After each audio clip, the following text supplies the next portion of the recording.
സാറേ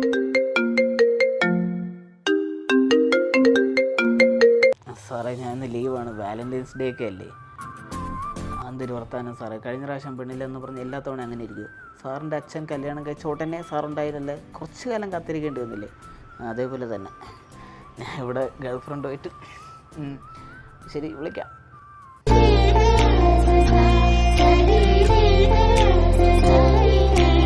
അനന്തു പറയടാ. എടാ ഞാൻ പെണ്ണുമായിട്ട് ഒരു കുറ്റിക്കാട്ടിയിരിക്കണേ. എടാ അങ്ങ് പിടിക്കാതെ. എടാ ഈ പെണ്ണ് ഭയങ്കര സീൻ, ഞാൻ വിളിക്കാം കേട്ടാ.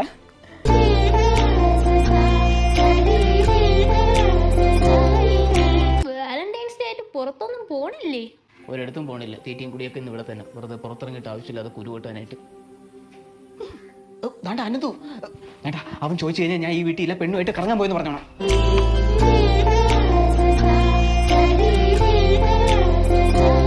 ഡേ വാലന്റൈൻസ് ഡേക്ക് സ്റ്റോറിയുടെ ഒരു വീഡിയോ എടുക്കാൻ വേണ്ടി diary milk കുടിച്ചിരും.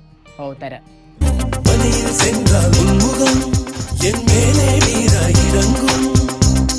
With my Valentine ഞാനിവിടെ ചൊറിയും കുത്തിയിരിക്കില്ലെന്ന് എല്ലാവരും അറിയട്ടെ.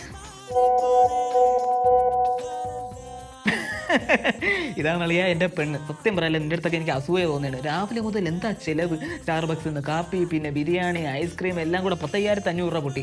നിൻ്റെയൊക്കെ ലൈഫാണ് അളിയാ ലൈഫ്.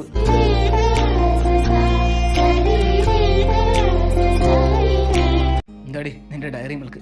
ഇത് വാങ്ങിക്കാൻ ചെന്നപ്പോൾ കടക്കാരൻ എൻ്റെ അടുത്തൊരു ചോദ്യം, ഇത് ആർക്ക് കൊടുക്കാനെന്ന്. ഞാൻ പിന്നെ തിരുത്താൻ നിന്നില്ല.